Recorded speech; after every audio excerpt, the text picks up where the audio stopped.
दोस्तों flat wise में आप सभी का स्वागत है। सो स्टूडेंट्स, हिंदी ग्रामर का कंप्लीट पढ़ने से पहले ना अगर आपको कुछ बेसिक्स क्लियर हो जाएंगे तो बेस्ट रहेगा, बिकॉज फिर ना इजी हो जाएगा। तो आज का कंसेप्ट काफी छोटा रहेगा। मेन है कि हिंदी ग्रामर के अंदर आपको पढ़ना क्या क्या है, मेन क्या चीजें होती है, तो आज हम वो चीजें पढ़ रहे हैं। तो ये बेसिक है हिंदी का। अगर आप ये कर लेते हो तो आपको आगे के आने वाले चैप्टर्स का भी अंदाजा हो जाएगा। एंड अगर यही करते हो ना, सिर्फ यही चैप्टर्स भी, तो भी आपकी काफी हिंदी में मार्क्स सही आ जाते हैं। तो केवीएस पीआरटी के लिए सबसे पहले हम बेसिक करेंगे, ठीक है। उसके बाद हम आगे के हिंदी के चैप्टर्स, यही चैप्टर्स डिटेल में भी करेंगे। तो आज की क्लास में बेसिक किया, छोटी क्लास रहेगी तो अंत तक जरूर देखना। सबसे पहले आता है शब्द और पद हम किसे कहते हैं। तो चलो देख लेते हैं शब्द और पद हम किसे कहते हैं। जब शब्द स्वतंत्र रूप से प्रयुक्त होता है और वाक्य से बाहर होता है तो यह शब्द होता है। अब मान लो कोई भी सेंटेंस है, जैसे कि राम घूमने गया, तो अगर मैं राम को वाक्य से बाहर निकाल दूंगी तो राम क्या हो जाएगा, शब्द हो जाएगा अपने आप में ही। घूमने गया, घूमने को निकाल दूंगी, गया को निकाल दूंगी, तो ये अपने आप में क्या बन जाएंगे, ये शब्द बन जाएंगे। क्योंकि अब ये क्या हो रहा है, स्वतंत्र रूप से प्रयुक्त हो रहे हैं, यानी कि अब इनको वाक्य से बाहर निकाल दिया गया है। अब इनके आसपास कोई भी वर्ड नहीं है, कुछ भी नहीं है, तो अभी अपने आप में क्या है, शब्द है। किंतु जब शब्द वाक्य के अंग के रूप में प्रयुक्त होता है तो इसे पद कहा जाता है। मतलब कि स्वतंत्र रूप से प्रयुक्त होने पर शब्द शब्द कहलाता है, किंतु वाक्य के अंतर्गत प्रयुक्त होने पर शब्द पद कहलाता है। लेकिन जब हम ये वर्ड्स को, यानी कि शब्द को, जब हम किसी सेंटेंस के अंदर यूज कर रहे हैं, किसी वाक्य में इसका इस्तेमाल कर रहे हैं, तब हम उस एक एक जो शब्द है ना, अलग अलग शब्द है वाक्य के अंदर, उस हर एक शब्द को हम क्या कहेंगे, पद कहेंगे।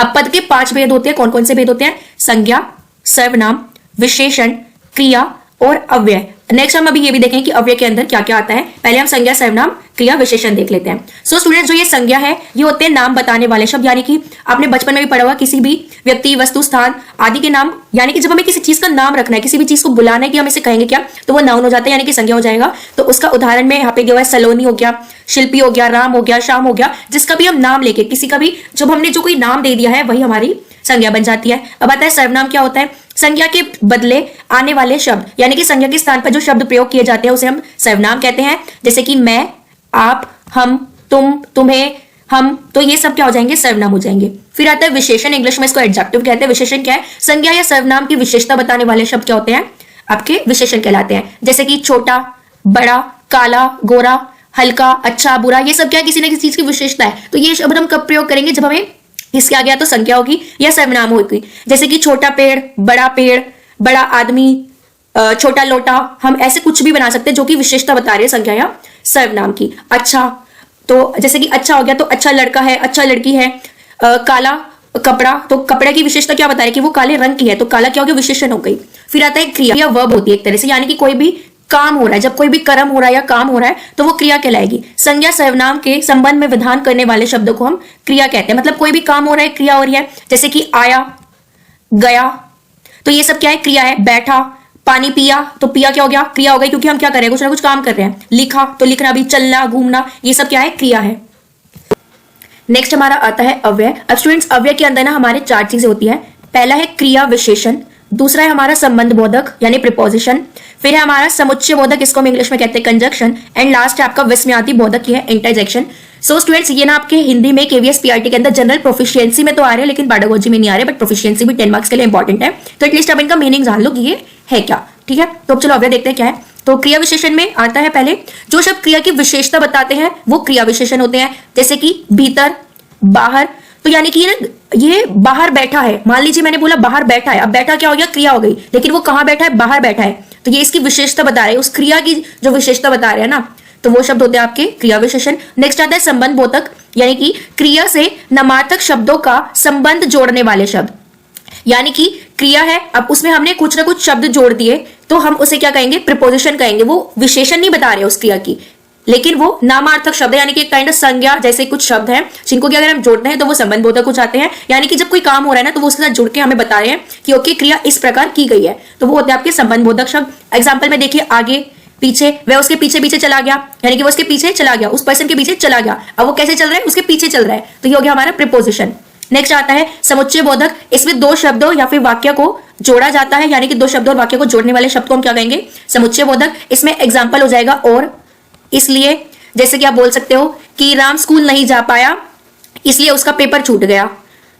राम और श्याम दोनों भाई हैं, तो ये क्या होगा, ये कनेक्टर्स होगा, यानी कि समुच्चय बोधक क्या हो रहा है, जो शब्द जोड़ रहे हैं 2 शब्दों को या फिर वाक्य को। फिर आता है विस्मयादि बोधक, इसमें इंटरजेक्शन, इसको हम इंग्लिश में कहेंगे। ये वो शब्द है जिसमें कि हम अपने भाव को जल्दी से प्रकट नहीं कर पाते, यानी कि एक्साइटमेंट दिखानी है, जैसे कि एग्जाम्पल हो गए वाह, आहा, आश्चर्य हो रहा है, हमें हमें बहुत खुशी हो रही है, हमें बहुत शौक है कि ओके हमें ये चीज करनी है, हम बहुत एक्साइटेड से है। तो जब हम इन शब्द का यूज करते हैं तो ये शब्द होते हैं हमारे विस्मयादि बोधक।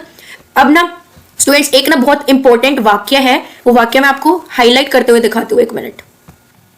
स्टूडेंट्स ये जो वाक्य मैंने हाईलाइट किया है ना, ये वाक्य एक ऐसा वाक्य है जिसमें कि हमने अभी जितने भी हमारे बेसिक पढ़े ना हिंदी के लिए, संज्ञा, सर्वनाम, विशेषण, क्रिया, क्रिया विशेषण, समुच्चय बोधक, अव्यय, क्रिया विशेषण, संबंध बोधक, विस्मयादि बोधक, इसमें हर एक चीज मिलेगी आपको, यानी कि यहाँ से आपको पूरा बेसिक आपको पता चल जाएगा इस एक सेंटेंस से।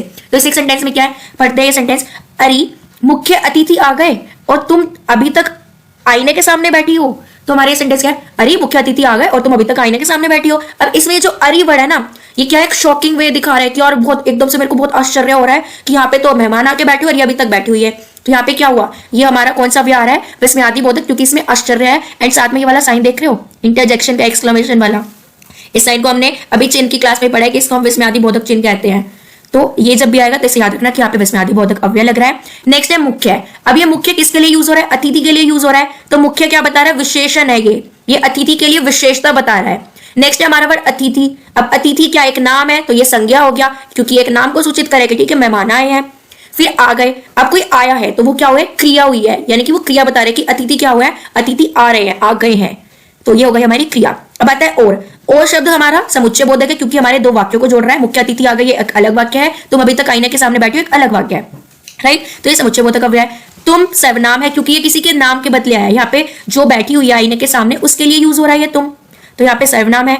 अभी तक, ये जो अभी तक है ये क्रिया विशेषण बता रहा है किसके लिए अभी तक का यूज हुआ है, बैठी हो के लिए यूज हुआ है, क्योंकि देखो तुम अभी तक आईने के सामने बैठी हो, यानी कि अभी तक जो है ये किस क्रिया की विशेषण बता रहा है, बैठने की, कि बैठी हो के लिए अभी क्या बता रहा है, विशेषण बता रहा है कि वो अभी तक बैठी है, इसलिए अभी तक क्या है आपका क्रिया विशेषण है। फिर है आईने, ये जो आईना है इसका मतलब मिरर है, दर्पण है, तो ये संज्ञा हो गया। के सामने ये आपका संबंध बोधक अव्यय है, इसमें ये किसके सामने बैठी है, आईने के सामने बैठी है, तो ये यहाँ पे हमारा प्रिपोजिशन के उसमें यूज हो रहा है कि ये संज्ञा की जगह पे एक नाम के समान नामात्मक एक अर्थ शो कर रहा है के सामने, ऑलराइट। तो ये हो गया संबंध दिखा रहा है ये हमारा, तो ये हमारा हो गया के सामने। फिर है बैठी हो, बैठी हो क्या है, क्रिया है। तो आपने ये देखा कि इस पूरे सेंटेंस के अंदर जितना भी हमें अभी तक हमने बेसिक पढ़ा वो सब था, संज्ञा हो, सर्वनाम हो, क्रिया विशेषण, everything is there in this one sentence. So hopefully आपको प्रॉपर समझ आया होगा। So thank you for watching it and complete detail में ये सभी देखने के लिए नीचे दिए गए बेल आइकन को प्रेस कर दो, क्योंकि आगे हम इन सभी चैप्टर्स को डिटेल में पढ़ेंगे जो कि आपके लिए बहुत अच्छा रहेगा केवीएस पीआरटी में अच्छा स्कोर करने के लिए। So thank you for watching it, bye bye and like subscribe share करना मत भूलना।